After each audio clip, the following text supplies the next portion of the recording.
Cuando quiera. Sí, pues. Buenas noches, señoras y señores. Después de la celebración de la Eucaristía que acabamos de celebrar en este auditorio del Papa Francisco, tiene lugar esta lección inaugural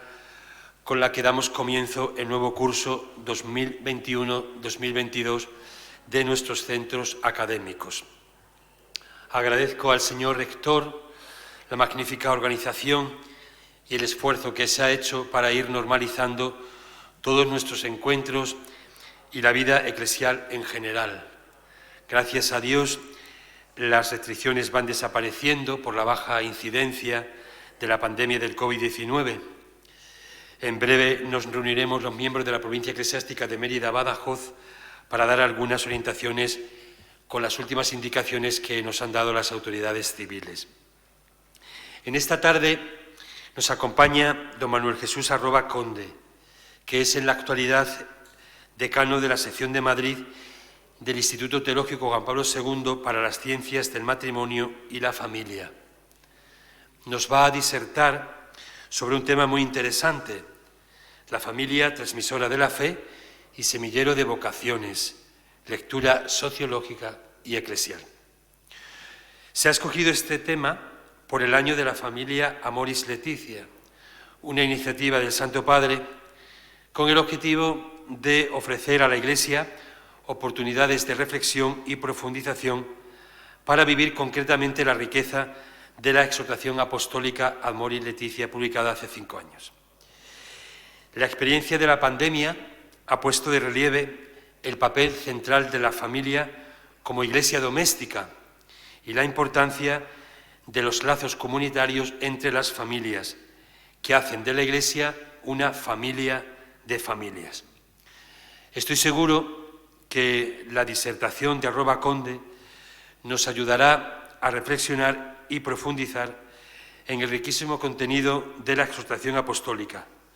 fruto de un intenso camino sinodal que aún continúa a nivel pastoral. Muchas gracias, don Manuel, por aceptar esta invitación que le hizo el señor rector y compartir con nosotros tu ciencia y tu experiencia. Muchas gracias. Pues en nombre de la comunidad del seminario doy la más cordial bienvenida a quienes habéis querido compartir con nosotros la tradicional apertura de curso institucional. Doy las gracias a nuestro administrador diocesano, a don Manuel Jesús Arroba Conde, a los hermanos sacerdotes que nos acompañan, a todos mis homólogos del Instituto Superior de Ciencias Religiosas, Colegio Diocesano, Escuela Cofrade, Escuela de Laicos, Centro de Estudios San Pedro de Alcántara. También saludamos al alma de esta institución, a las hijas de Santa María del Sagrado Corazón de Jesús, a todos los amigos del seminario, voluntarios y benefactores, a todos los asistentes. Nuestro centro tiene como propósito ser casa de todos. Así lo vivimos cada día por la repercusión que está teniendo en la pastoral diocesana esta entidad abierta, apoyando a todas las realidades evangelizadoras que lo frecuentan. Tanto días entre semana como fines de semana acuden numerosos grupos a beneficiarse de nuestra hospitalidad, acogida y servicios. El Instituto Teológico San Pedro de Alcántara ha cumplido ya 24 años desde su constitución por el decreto de la Congregación para la Educación Católica, renovado hace 4 años para sumar 5. No solo contribuimos a la formación de los futuros sacerdotes, sino que también colaboramos con la formación de los laicos, siguiendo las premisas del 14º Sínodo Diocesano. El año pasado, los laicos frecuentaron nuestras aulas en la Escuela de Acompañamiento a Jóvenes y el curso de especialización en familia y vida, en formato de ciclos formativos, con certificado académico expedido por la Universidad Pontificia de Salamanca.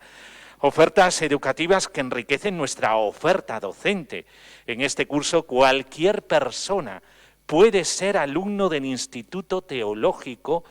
para acceder al grado en teología. Es decir, que ya se abre el Instituto Teológico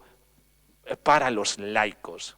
De esta manera, abrimos el abanico de la oferta diocesana para la formación de todos sus feligreses. Podemos estudiar mañanas y tardes, según la disponibilidad horaria, según las necesidades concretas de cada uno. Todos los cursos nos traen una novedad. Este año adoptaremos como lema y como motor de nuestra labor la familia cuna de valores, cuna de Jesús. Es el lema también adoptado por el Colegio Diocesano. Un reclamo para contemplar la belleza y la alegría del amor conyugal y familiar, con motivo del año Familia Amoris Laetitia, como ha dicho nuestro administrador diocesano, promulgado por el Papa Francisco por el 5º aniversario de la publicación de la exhortación apostólica postsinodal Amoris Laetitia. Quiere ser un año de relectura del documento y de reflexión sobre el tema, hasta la celebración de las 10º Jornadas Mundiales de las Familias, que tendrá lugar en Roma el 26 de junio del 2022. Amoris Laetitia ha marcado el inicio de un camino que trata de impulsar un nuevo enfoque pastoral de la realidad de la familia. La familia está llamada a ser, por su estructura fundamental, figura educadora vocacional, ya que en ella surgen los primeros brotes de toda vocación y en ella pueden encontrar las condiciones adecuadas para su desarrollo. La familia ha ofrecido siempre y debería continuar ofreciendo las condiciones necesarias para ser esa mediación educativa que favorece el nacimiento y el desarrollo de las vocaciones sacerdotales y religiosas. Pastore Dado Vobis 41. Desde el concilio, la familia es presentado bajo este aspecto comunitario de iglesia doméstica. La Lumen Gentium 11 es el lugar de la presencia de Cristo, espacio de oración, lugar de evangelización y transmisión de la fe. De ahí nuestro lema, cuna de valores. Por eso está llamada a ser un lugar pedagógico vocacional. Como recuerda el Catecismo, aquí se aprende la paciencia, el gozo del trabajo, el amor fraterno, el perdón generoso, incluso reiterado, y sobre todo el culto divino por medio de la oración y la ofrenda de la propia vida. Amoris Laetitia, número 86. El amor entre los miembros de la familia como comunidad de amor salta los límites del hogar para hacerse fraterno y universal, integrándose en la comunidad de los hijos de Dios, convocados por el Padre en una comunidad de vida para realizar el reino de Dios, donde existe esta dinámica de fraternidad y solidaridad familiar. Es fácil escuchar la invitación al seguimiento de Jesús en un servicio específico a la comunidad eclesial. Es posible superar las barreras del individualismo y dar espacio a la escucha y al desarrollo de un proyecto de vida que considere como posible la vocación religiosa o sacerdotal, al cultivarse actitudes como la comprensión, acogida, cariño, espíritu de servicio, abnegación, fidelidad, religiosidad. Es posible que surja la pregunta: ¿qué quiere Dios de mí? La familia proporciona a sus hijos dos elementos básicos en la maduración de la persona y por tanto también en la vocación: un clima ambiente de relaciones humanas profundamente sano y un sistema de valores claramente cristiano. Esto es rubricado por la exhortación apostólica cuando declara que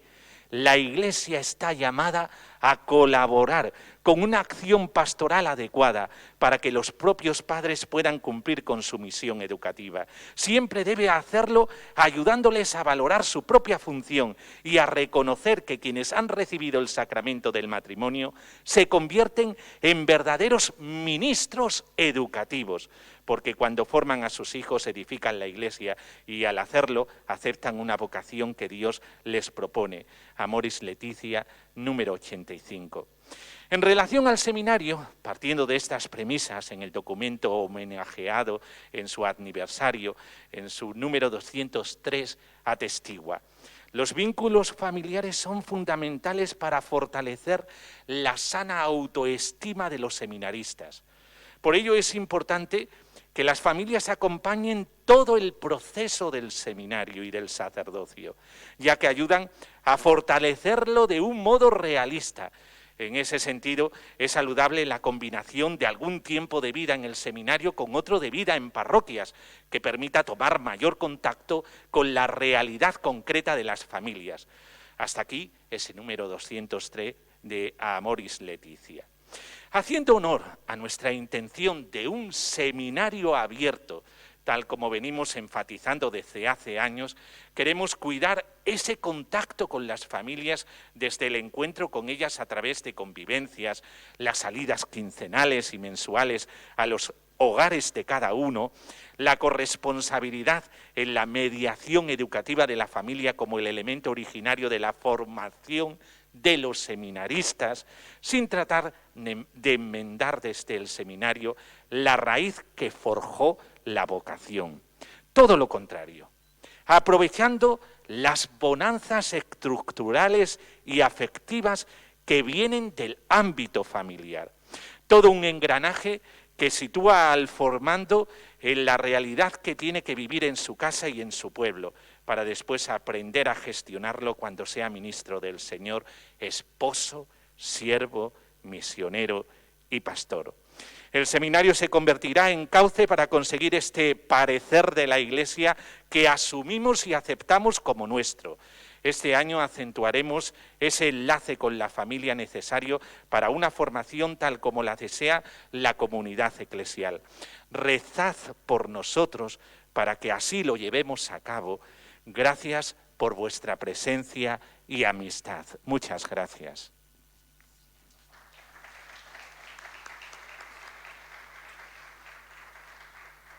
Cedo la palabra a don Manuel Jesús @Conde, ya presentado por nuestro administrador diocesano.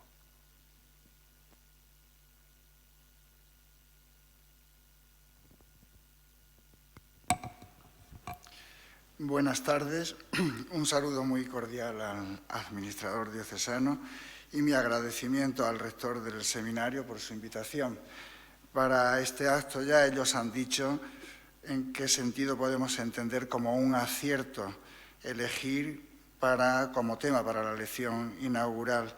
de este curso 2021-2022 el tema de la familia. Pero yo lo que quiero decir al principio es que acertar sobre un tema no significa acertar sobre el ponente.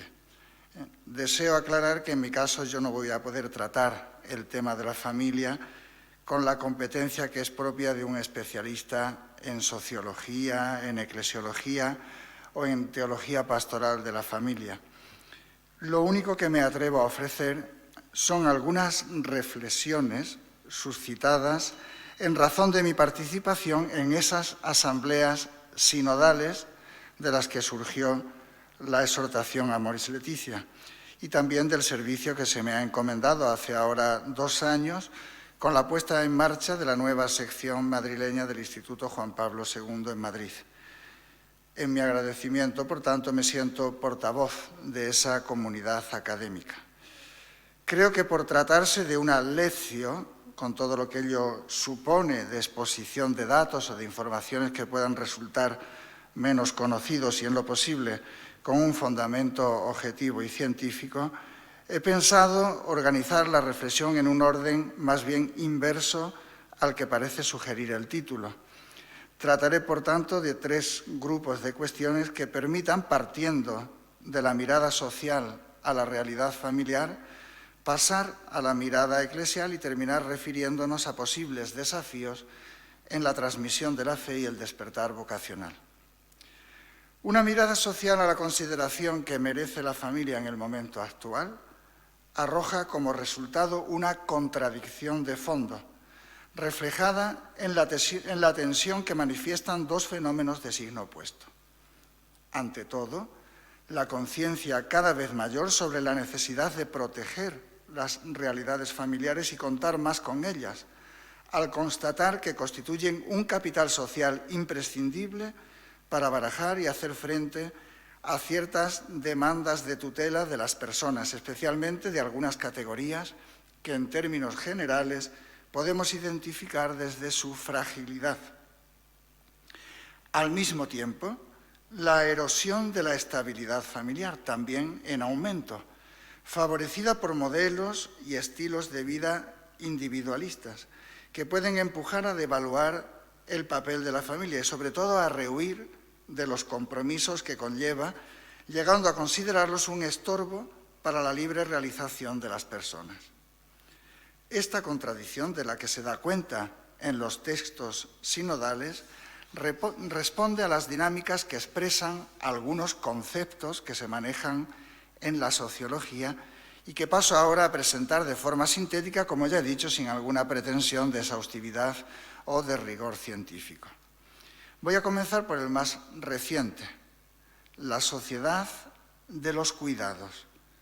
en la que cabe entrever un renovado aprecio del papel de la familia. Con el concepto sociedad de los cuidados se quiere indicar la necesidad de superar el modelo del estado de bienestar, en la medida en que muestra signos de agotamiento con respecto a ciertas políticas sociales básicas e incluso margina, o al menos tiene mucha dificultad, para integrar algunas exigencias imprescindibles relacionadas con la reproducción de la vida y su sostenimiento, como son las que acompañan el nacimiento, la infancia, las discapacidades, la enfermedad y la vejez. Se señala como origen de este concepto la reunión anual celebrada en el 2013 de la Asociación Mundial de Grandes Metrópolis, celebrada en Johannesburgo. Es interesante caer en la cuenta de que a su formulación, la formulación del concepto sociedad de los cuidados, han contribuido instancias heterogéneas, como las que provienen del feminismo, por ser los cuidados una tarea tradicionalmente encomendada a la mujer, de la ecología, por la mayor conciencia acerca de la sostenibilidad también ambiental, de las reivindicaciones sindicales sobre la conciliación laboral, etc.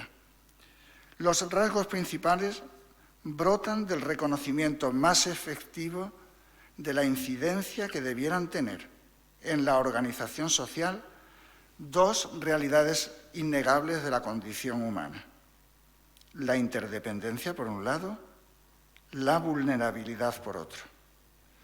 Estas contribuyen a no dejarse embaucar por falsas ilusiones de dominio y control, tan vinculadas a la idolatría del beneficio material o del desarrollo tecnocrático excluyente. En la sociedad de los cuidados se acepta que el Estado y la Administración no son suficientes para afrontar los desafíos sociales de nuestra época respecto a las situaciones de fragilidad. Al contrario, se aboga por reconocer una pluralidad de agentes creadores de bien público que, por incluir las fragilidades, corresponderán mejor a la custodia de la dignidad humana, a la calidad de vida, a un desarrollo integral, solidario e inclusivo, donde participen los más vulnerables. Ello exige que las instituciones públicas promuevan la responsabilidad activa de la ciudadanía y las dinámicas de subsidiariedad y de economía colaborativa. Pues bien, a nosotros lo que nos interesa ahora indicar es que la familia se encuentra entre los agentes sociales que más peso pueden adquirir en la sociedad de los cuidados.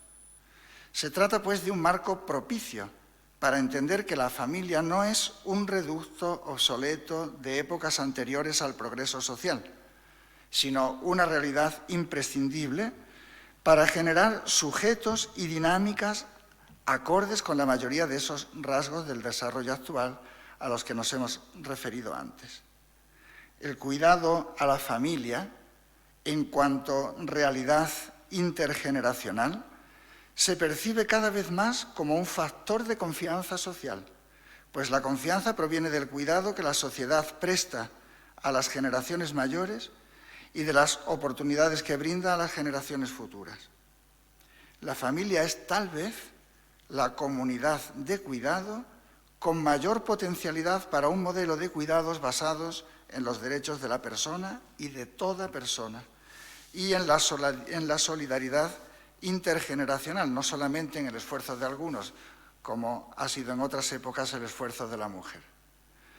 Las políticas de apoyo a la familia en todos los ámbitos, fiscal, educativo, laborativo, sanitario, Se justifican porque la familia no es solo la destinataria de las mismas. Lo más específico es que la familia es el lugar donde en gran parte pueden llevarse a cabo hoy día esas políticas. Estamos pues en una nueva fase de la modernidad, no siempre somos conscientes de ello. Esa fase que es frecuente denominar AIMOZ, modernidad informacional. Una fase que viene tras la fase posmoderna, donde hubo algunos repuntes de nostalgia sobre la institución familiar, pero solo por motivos prácticos. En esta nueva fase se plantea la necesidad, por tanto, de un nuevo consenso social en materia de familia que corresponda al nuevo aprecio de su papel en la sociedad. Podemos describir como sociedad del culto al individuo el fenómeno de signo opuesto con respecto al aprecio actual de la familia al que nos hemos referido. Y en él es donde radica la contradicción de fondo sobre la que venimos o queremos discurrir. Hablamos de culto al individuo para referirnos al desarrollo en negativo, o si se prefiere, a la degeneración de un valor que de todas formas es irrenunciable en la evolución social, que es el valor en el que convencionalmente se sitúa el comienzo de la modernidad. Me refiero a la afirmación de la centralidad de la persona y de sus derechos subjetivos, sacudiéndose las viejas esclavitudes generadas por las llamadas superestructuras. Las corrientes de pensamiento con mayor influencia en la modernidad incluyeron a la familia entre esas superestructuras, cuyo origen se situó, por tanto, en el poder, en el afán de control sobre los individuos y no en la condición natural de las personas y mucho menos en una lógica profunda de amor. Aunque se trate de corrientes de pensamiento que consideramos superadas en la mayoría de sus contenidos sociales, lo cierto es que, en lo que respecta a la materia familiar, hay aún una buena parte de persistencia. Y esta no se presenta ya desde planteamientos ideológicos explícitos, sino más bien desde la pugna entre los objetivos de realización individual, especialmente en la dimensión afectiva, y los intereses de la familia como institución. Hace ya tiempo que en la evolución de la legislación familiar, las modificaciones que se han introducido pueden considerarse reflejo de la identificación de los intereses de la familia con los intereses de sus miembros, prescindiendo cada vez más de consideraciones de naturaleza institucional. Con ello se ha multiplicado la inestabilidad matrimonial y familiar, al hacerse depender el mantenimiento del vínculo conyugal del mantenimiento del interés afectivo. No interesa ahora detenerse en los aspectos jurídicos de esta evolución, pero creo que es importante señalar que a pesar del riesgo que entraña para la estabilidad de la institución familiar, esa orientación, la que llamamos orientación personalista, en las legislaciones familiares, también en la legislación canónica, se considera una conquista sin retorno posible. Y el problema deriva, como en tantos otros ámbitos, de la identificación, de la afirmación sobre la centralidad de la persona con la exaltación exasperada del individuo. Es cierto que queda mucho por hacer aún para asegurar que ninguna instancia social, ni siquiera el valor de la estabilidad familiar, pueda manejarse como la sepultura para las aspiraciones de las personas, sacrificando su realización, su felicidad integralmente entendidas, sin marginar, por tanto, su satisfacción también afectiva y emocional. Ahora bien, no pueden confundirse los objetivos de realización y felicidad personal integral con la consecución de una gratificación inmediata.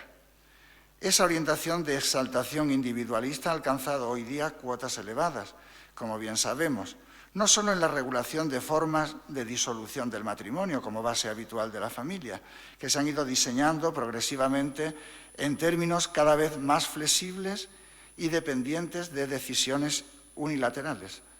sino también en la regulación de otras formas de unión afectiva no matrimoniales con atribuciones idénticas a las de la familia nacida de la unión conyugal. La protección de las aspiraciones individuales ha llegado a extender algunos bienes y tareas propias de la institución familiar, entre los que destacan la generación y la adopción de los hijos, a individuos aislados o a uniones forjadas sin el vínculo antropológico de la complementariedad heterosexual, anteponiendo su consideración como derechos subjetivos sobre su configuración como hechos de los que surgen sobre todo deberes. Somos conscientes de la complejidad que extrañan las cuestiones que acabamos de indicar, por lo que sería insensato despacharlas a la ligera, sirviéndonos de forma abstracta de esa distinción que he indicado entre persona como referencia positiva e individuo como referencia negativa. Las personas somos también misterio, un misterio que se resiste a fáciles encasillamientos por ser la libertad la esencia de la dignidad humana. Aun así, nada impide insistir en la necesidad de superar toda fisura en la concepción del bien de las personas y el bien de la familia, de los que deriva a su vez el bien de la sociedad. Y para captar mejor esta conjunción de bienes, es útil referirse a un último concepto, el concepto de la sociedad del riesgo. Se trata de un término propuesto ya en 1986 en la obra de un sociólogo alemán, Ulrich Beck. Es un concepto complejo, basado en la constatación de que la producción social de riqueza va acompañada actualmente por una creciente producción social de riesgos de muchos tipos, pero entre ellos destaca el riesgo de la precariedad laboral, con todo lo que ello supone como merma para el disfrute efectivo por parte de las personas de dimensiones importantes de su libertad, amén del empobrecimiento en la condición de vida de capas cada vez más extensas de la sociedad, con pérdida de algunas conquistas sociales logradas en la modernidad y generando inseguridad y mucha preocupación por el futuro. Es suficiente esta referencia, aunque sea muy limitada, para apuntar la razón más elocuente por la que la mirada social a la actualidad exige resolver esa contradicción de fondo a la que nos hemos referido sobre el valor de la familia, reforzando su papel insustituible. En palabras del sociólogo de la familia, Fernando Vidal,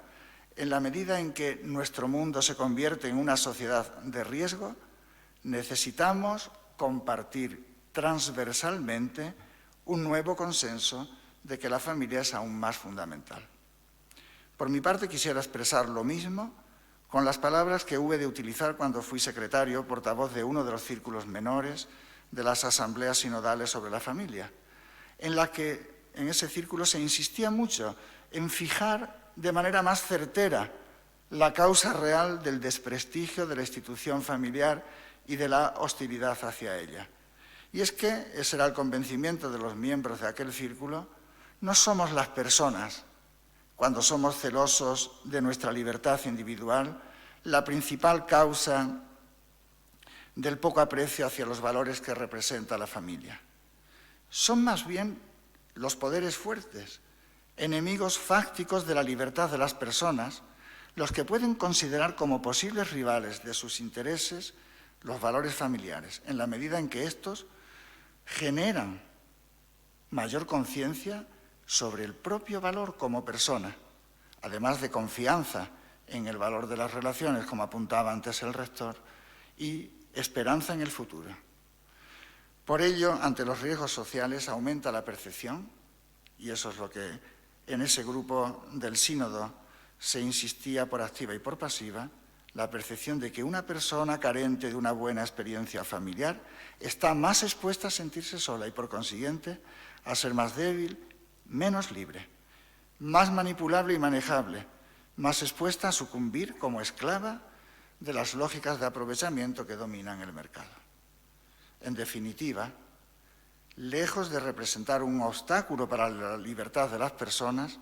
la familia y los compromisos familiares resultan ser su mejor aliado. En términos semejantes se pronunció el Papa en las catequesis del periodo intersinodal, calificando a la familia como una escuela de libertad.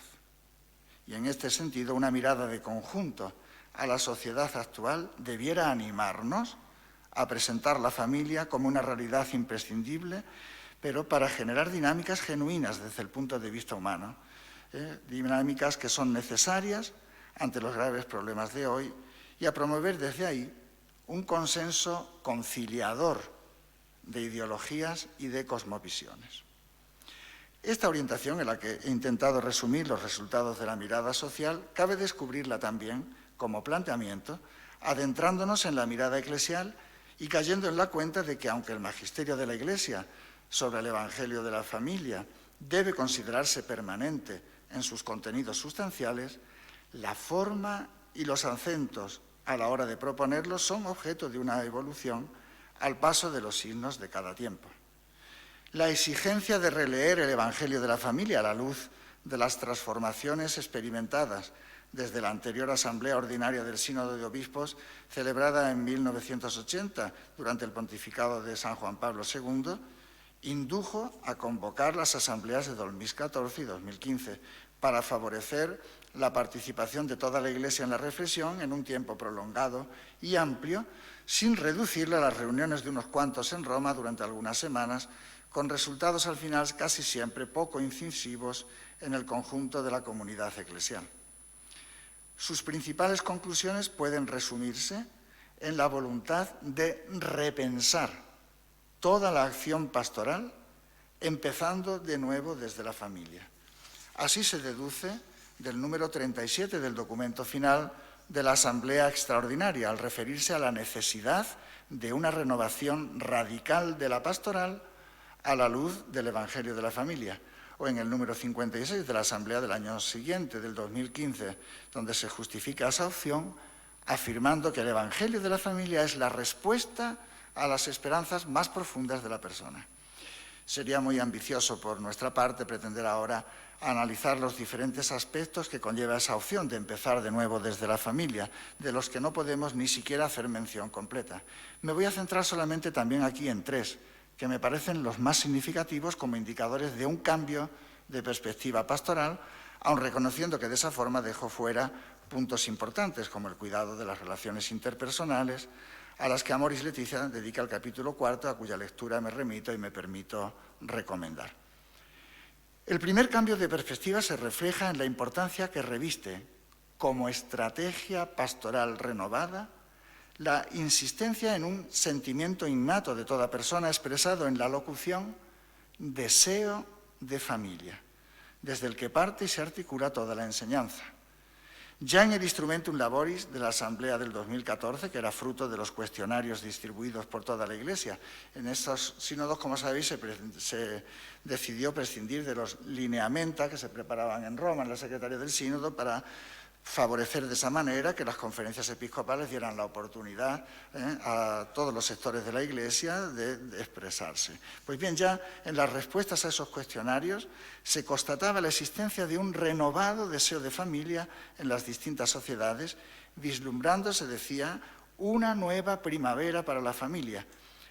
lo cual impide interpretar las dificultades que ciertamente acechan a la vida de las familias solo en claves negativas.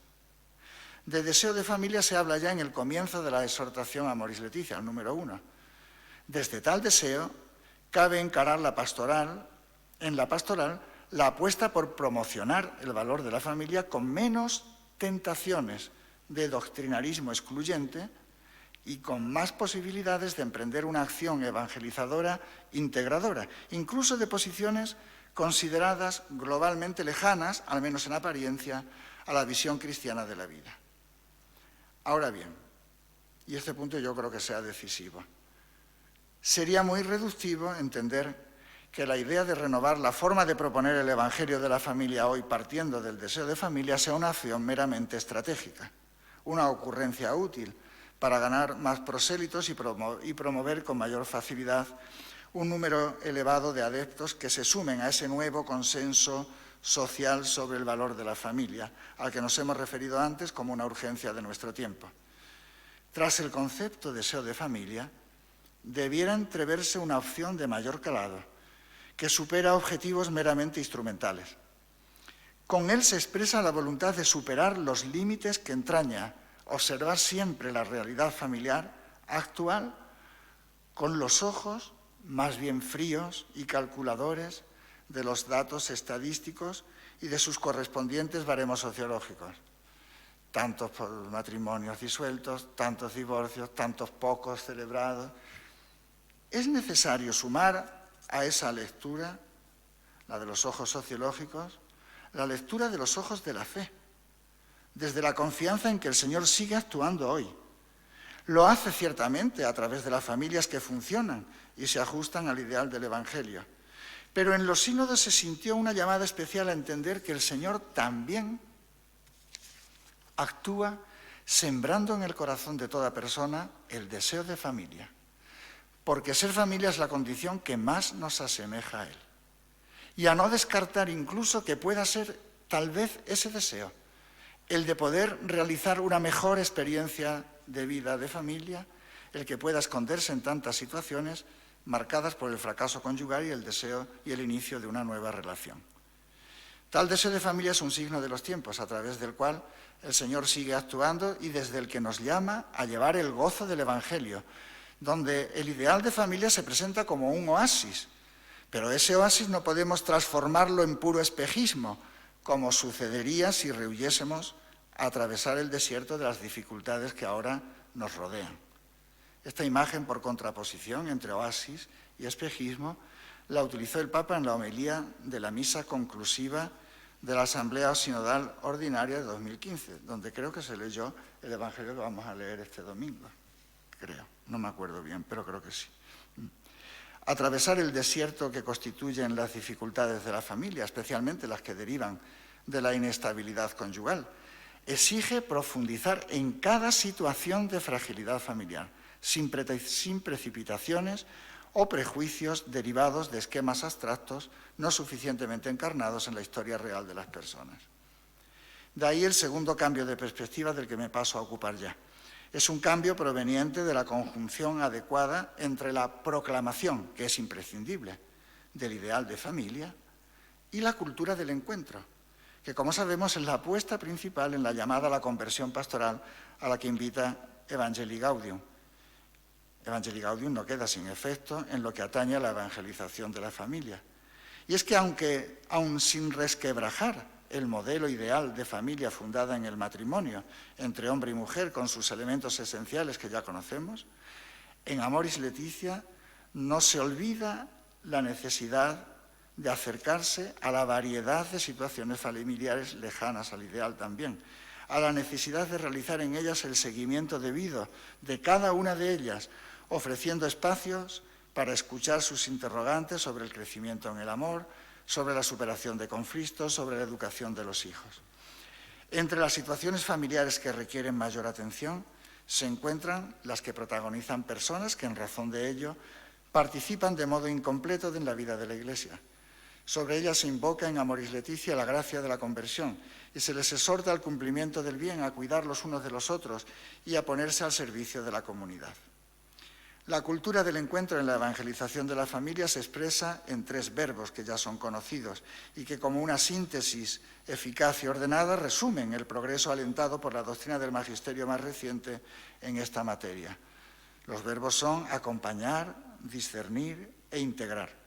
El acompañamiento es un tema muy recurrente en el magisterio del Papa, pero su utilización en Amoris Laetitia supera con creces la de cualquier otro documento. Acompañar es asumir una actitud de cercanía personalizada, capaz de conectar y captar lo irrepetible de la historia concreta que se acompaña, sin la pretensión de entenderla desde moldes preconcebidos en los que encajar personas y objetivos. Cada historia que se acompaña supone emprender un proceso de seguimiento e iluminación desde el discernimiento que no serían posibles sin adentrarse en las periferias existenciales de las personas,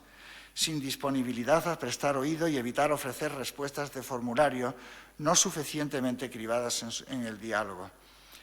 Y es que el discernimiento no es mero ejercicio de análisis para juzgar y decidir, es una praxis que en sí misma puede alentar la fe y la esperanza de las personas si se lleva a cabo con el propósito de acrecentar su participación en la vida de la comunidad. Acompañar, discernir e integrar, por tanto, es un camino obligado para romper esquemas de evangelización autorreferencial, esa evangelización que está destinada solo a los que ya están cercanos al ideal, apostando en su lugar por asumir la actitud de una Iglesia en salida, que se propone hacer lo posible para que todos puedan crecer en su inserción en la comunidad como lugar de participación en la experiencia de la buena noticia, evitando la sensación de indignidad o de exclusión que con frecuencia atenaza, desconcierta y paraliza a muchas personas. Este encuentro, en las distancias cortas, con todo tipo de situación familiar, se presenta en la reflexión sinodal y en el magisterio papal como un criterio imprescindible para asegurar la autenticidad cuando proclamamos el Evangelio de la familia y como estrategia desde la que ayudar a las personas a encaminarse hacia ese ideal que es irrenunciable, pero suscitando confianza en él como el cumplimiento más cabal del personal e innato deseo de familia. A nadie se le escapa que desde estas claves se propone un reto no habitual hasta épocas relativamente recientes y que supone asumir una nueva cultura pastoral, bastante más exigente, tanto en los aspectos relacionados con la preparación o formación teórica como en su puesta en práctica. Para no caer en el desánimo o en el escepticismo es oportuno acordarse de una advertencia de Karl Rahner cuando escribió que ni siquiera la Iglesia puede elegir el tiempo que le toca vivir. Y comentando esas palabras, un teólogo joven, amigo mío, Samuel Sueiro, afirma que el malestar y las quejas ante los nuevos retos de la misión suelen siempre enmascarar perezas y autojustificaciones bastante estériles. El deseo de eludir esos peligros de la pereza y del inmovilismo introductivo nos introduce en el tercer cambio de perspectiva pastoral que merece ser señalado. Me refiero al paso de un planteamiento sectorial de la pastoral familiar a lo que cabría denominar planteamiento transversal. El sector en el que de forma más directa se hace alusión a ese cambio es tal vez el de la pastoral judicial. Ya me ha dicho Moncho que la semana pasada tuviste una reflexión sobre esto, ¿no? Y tanto la exhortación a Amoris Laetitia como el motu propio sobre la reforma de las causas matrimoniales promueven en ese sector de forma decidida la interacción de todos, la interacción de la pastoral ordinaria, de la pastoral familiar y de los tribunales eclesiásticos. Esta orientación transversal de la pastoral familiar se puede considerar promovida sobre los demás temas, vistas las consideraciones formuladas en los textos sinodales sobre el papel esencial que se atribuye a una buena experiencia de familia. En ese sentido, uniendo lo que dijimos a propósito de la mirada social a la familia actual y lo que estamos señalando desde la reflexión eclesial más reciente, no sería suficiente que ese planteamiento transversal se limitara a mejorar la coordinación entre los distintos agentes pastorales, organizando bien las respectivas actividades. Se trata más bien, y esto es importantísimo en la pastoral educativa a la que muchos de vosotros os dedicáis, se trata más bien de asumir la cuestión familiar como la perspectiva principal de desarrollo del propio sector de apostolado, tanto en los que podemos considerar de evangelización indirecta en el campo de la educación, de la salud, de las obras de promoción humana, me decían también incluso de la pastoral penitenciaria, cuanto en los diferentes ámbitos de la evangelización directa, la catequesis, la preparación a los sacramentos, etc. Sobre este cambio de perspectiva todavía no es posible referirse a demasiadas experiencias significativas, con la excepción tal vez, se apuntaba también en la presentación del administrador apostólico, de planteamientos que en esta línea vienen aplicándose desde hace ya tiempo en buena parte de las Cáritas, a distintos niveles, con mayor acentuación si cabe en ocasión de las dificultades creadas por la pandemia. Esa experiencia compleja está dejando aún más patente la centralidad de la realidad familiar y, por tanto, la importancia de partir desde ella en lo que se refiere a análisis, discernimientos y estrategias de acción. En todo caso, es este uno de los aspectos en los que la actualidad social y eclesial reclaman mayor esfuerzo y creatividad misionera, especialmente por la parte de las realidades eclesiales, como sois vosotros, pues con mayor empuje para estar en la vanguardia de la evangelización. Y es así que entro en el último punto de la reflexión, donde de forma sintética intentaré poner en relación la creatividad en la misión con respecto a la centralidad de la familia y algunos aspectos referidos a la transmisión de la fe y al despertar vocacional. En cuanto a la transmisión de la fe, tratando de resumir los motivos principales desde los que el magisterio más reciente afirma la centralidad de la familia, se pueden señalar dos. El primero es la naturaleza experiencial, por tanto no racionalista ni meramente ideológica o abstracta,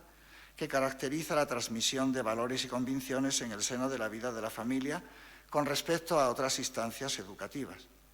Nunca podrán equipararse, no ya en los contenidos, sino en los métodos, la catequesis parroquial, la formación cristiana que se pueda impartir en otras realidades eclesiales y el testimonio de fe que está llamada a favorecer la vida en una familia creyente. Es obvio que la fe es don de Dios a cada persona y que Dios puede hacerla crecer aun en situaciones familiares marcadas por la increencia o la indiferencia religiosa tan comunes en nuestro mundo secularizado, o en aquellas otras en las que la fuerza no siempre positiva de otras agencias educativas acaban minando o debilitando el papel de la familia en la educación. No por ello cabe dudar, sin embargo, del vigor que posee el testimonio de fe vivido en la familia. Por ello, Amoris Laetitia, en el número 85, que nos ha leído antes el señor rector, reclama una pastoral adecuada, encaminada a que los padres puedan cumplir con su misión educativa. Esa exigencia incluye, por supuesto, el acompañamiento a los padres en sus reivindicaciones para evitar los diversos tipos de obstáculos o las intromisiones indebidas en su derecho a garantizar para sus hijos una educación conforme a sus convicciones. Pero además de ello, será necesario plantearse medios pastorales eficaces de acompañamiento a las familias para favorecer su condición de iglesia doméstica, tal y como se define, se nos ha recordado también antes, en Lumen Gentium número 11. En la exhortación posinodal, como en ese número del concilio, se relaciona ese título, el título de iglesia doméstica, con la experiencia de comunión entre las personas, con los valores del perdón, la paciencia, el gozo en el trabajo, la ofrenda de la propia vida, en definitiva con el aprecio que conlleva el compartir experiencias y el cuidarse unos de otros. Ahora bien, hay un segundo aspecto que no creo deba pasar desapercibido, de forma que no pueda pensarse que la transmisión experiencial de la fe se reduzca, de hecho, a dar ejemplos moralmente positivos, esos ejemplos que incumben sobre los padres en la educación de sus hijos. En la reflexión sinodal se insistió mucho en esto, tal y como queda recogido ahora en el capítulo 3 de Amoris Laetitia. Una referencia explícita a Jesucristo. Sé que hay profesores de teología aquí presentes que tal vez me pueden advertir sobre lo problemático que resulta hoy en su sector reclamar el denominado cristocentrismo, como si esta era del espíritu en la que nos encontramos o las coordenadas del diálogo o la tolerancia religiosa en la acción pastoral exigieran más bien desplazar la atención desde el anuncio explícito de Cristo hacia valores donde sea más fácil el encuentro. Aun sin poder abordar con detenimiento este tema y limitándome a recomendar algunas propuestas recientes en la producción teológica sobre la fecundidad del cristocentrismo desde una relectura de las obras de Henri de Libac, no podemos dejar de insistir en la centralidad del anuncio explícito de Jesús en la transmisión de la fe que se confía a la familia. No se trata de educar solo para ser buenas personas o buenos ciudadanos, sino para poder apreciar la amistad con Jesús, también desde esa experiencia de relación y no solo desde los conceptos. Es esa experiencia la base mejor para poder después entender, aun rehuyendo del racionalismo, algo que también se nos ha dicho en una de las oraciones de los fieles de hoy, ¿no? La apología, no en el sentido de ir a la defensiva, sino la de ser capaces de esa manera de dar razón, dar el logos que hay detrás de la fe y de la esperanza que nos sostiene. En este marco experiencial de la vida familiar, el primer fruto de la transmisión de la fe debiera ser el deseo de vivirla en profundidad, encarando la propia existencia desde una conciencia vocacional, esto es, sintiéndose convocado a continuar la misión emprendida y encomendada por Jesús, cualquiera que sea el estado de vida al que cada persona se siente llamada y en el que formula sus principales opciones. Por ser su centro y su fundamento la novedad de la persona de Jesucristo, es misión perenne de todo cristiano anunciar el gozo que brota de encarar la vida en esas claves de fraternidad, esa fraternidad sellada con la entrega de Jesús y desde la que Dios, a través del Espíritu, hace capaces a los hombres de labrar y alcanzar en la historia su destino salvífico como familia humana. Todo lo que el hacer esa fraternidad representa una urgencia para la misión. desde la mirada social que hemos trazado sobre la familia, pueden considerarse urgencias comunes a toda vocación cristiana, la atención a las situaciones de fragilidad y la promoción creativa, pero sobre todo contagiando, como decíamos, la confianza en poder lograrlo, de ese nuevo consenso social sobre el valor de la familia, suscitando la capacidad de hacer valer los elementos de convergencia sobre los que más se prestan a confrontación ideológica, aun sin renunciar a la visión cristiana. Estos retos vocacionales comunes incluyen aspectos que incumben con diversa intensidad y de manera diferenciada sobre las diferentes formas de vida. Así, de los que se sienten llamados a la vida conyugal, cabe esperar mucho para la promoción de un asociacionismo familiar reivindicativo, pero conciliador a la vez, atento a evitar nuevas formas de exclusión de familias con riesgo de quedar desenganchadas de la nueva atención que suscita la institución familiar. En los llamados al sacerdocio ministerial recae la mayor responsabilidad para lograr transformar la atención a la pastoral familiar en un planteamiento transversal, así como la atención personalizada a las familias en dificultad y fragilidad, donde es más imprescindible asumir las claves de la cultura del encuentro y del acompañamiento. Dicho encuentro está llamado a intensificarse en esta fase de reconstrucción que está por iniciarse tras la pandemia, con dificultades y oportunidades tal vez inéditas para la vida concreta de las familias que requerirán especial atención. Aun sin menospreciar el empuje y la creatividad constante en diseñar nuevas obras y estructuras de apostolado, los que nos sentimos llamados a la vida consagrada, sabemos que la Iglesia espera de nosotros mucho más de lo que logran ofrecer nuestras obras. La exhortación Vita Consecrata lo recuerda afirmando que el testimonio del propio estilo de vida es la primera misión de los consagrados. Respecto a las urgencias que hoy reclama la evangelización de la familia, está claro que el mayor esfuerzo por parte nuestra, de los religiosos, es la de recaer sobre la vida comunitaria, cuya semejanza con la vida de familia es evidente. Y hay mucho en lo que tenemos que trabajar para que la calidad de nuestro testimonio comunitario sea en sí mismo un anuncio elocuente de los valores que caracterizan también las relaciones familiares, como son el amor recíproco e incondicional,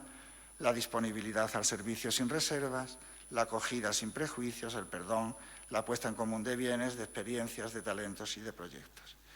En la nueva cultura pastoral impulsada en Amoris Laetitia, tal vez por deformación profesional, yo señalo como aspecto muy urgente la atención a las personas que han vivido el fracaso conyugal. Pero como ya de esto habló Moncho el sábado pasado, pues yo no quiero repetir. Quiero solamente decir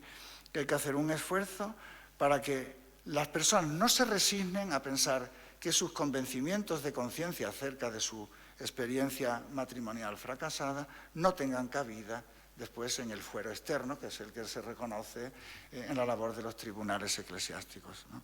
Pero para ello se requiere mayor formación e información sobre la pastoral judicial. Y con esto sí que ya termino. Y es que toda vocación es una llamada acompañada de dones y gracias para acogerla y desarrollarla. Es obvio que esos dones fructifican con la colaboración eficaz de quien se siente llamado. En dicha colaboración, respecto a la atención a la familia, un elemento conclusivo de esta lección no puede ser otro que el de animaros a vuestra dedicación al estudio. Hoy es muy necesario adquirir la debida competencia sobre los temas que afectan a la situación de la familia. El servicio que hoy reclama la institución familiar ciertamente no puede prescindir de la entrega generosa, pero solo con la entrega y la buena voluntad no es posible afrontar la complejidad de situaciones actuales. Puede que en otras épocas haya considerado suficiente recurrir a lo que solemos llamar la sabiduría del Evangelio para referirnos pues, a la experiencia y a una lectura creyente de la realidad. Hoy día, sin embargo, esa sabiduría tiene como condición de posibilidad también el conocimiento y la competencia. Por tanto, sería insensato establecer dilemas entre la autenticidad de la entrega y la necesidad de completar con diversas formas de estudio la formación personal, cuyo planteamiento actualizado pues, tiene un perfil interdisciplinar. Ese perfil interdisciplinar es el que ha pretendido el Papa Francisco al renovar la orientación del Instituto sobre el Matrimonio y la Familia, Juan Pablo II. Y esa interdisciplinaridad se descubre desde la misma denominación. Se llama Instituto Teológico para las ciencias del matrimonio y de la familia. En la web del Instituto en Madrid, si queréis, podéis ver la orientación que le hemos dado. Es una orientación en la que se conjuga la perspectiva teológica, dogmática, moral y pastoral, por una parte, con la jurídica, no solo canónica, sino también civil e internacional, y con los conocimientos que pueden ofrecer otras ciencias humanas importantes para conocer a fondo el tema, la sociología, la psicología, la economía. El esfuerzo principal está consistiendo en pasar de un tipo de estudio centrado sobre todo en el matrimonio y en las relaciones de pareja,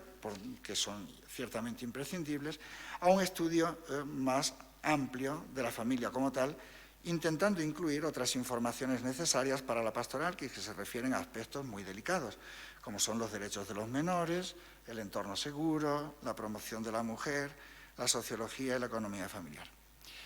Pues nada más, yo animo a todos, cada cual en su sector, a interesarse también del estudio renovado de la familia como principal destinatario y sujeto a su vez, como se desprende de las palabras del rector, de la evangelización en nuestra época. Muchas gracias.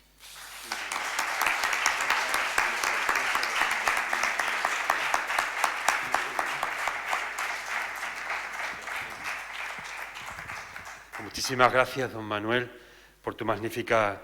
conferencia que nos ha ayudado, por una parte, a reflexionar y a profundizar en el riquísimo contenido de esta asociación apostólica, Amor y Leticia, en el 5º aniversario de su publicación, y por otra también a ser consciente de los desafíos de esta institución familiar, ¿no? Así que muchísimas gracias por esta lectura sociológica y eclesial que nos has hecho de la familia como transmisora de la fe y semillero de vocaciones. Pues con esta lección inaugural queda inaugurado este curso académico 2021-2022. Muchas gracias.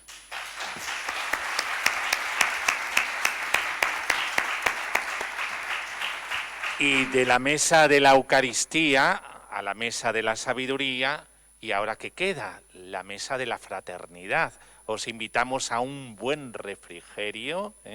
que estamos deseando pues convivir juntos después de este tiempo que hemos tenido tantas restricciones, ¿verdad? Están preparadas las mesas con las distancias de seguridad, con todo lo que nos dicen las autoridades, pero ya podemos disfrutar de una convivencia tan deseada durante este tiempo que no hemos podido permitírnoslo.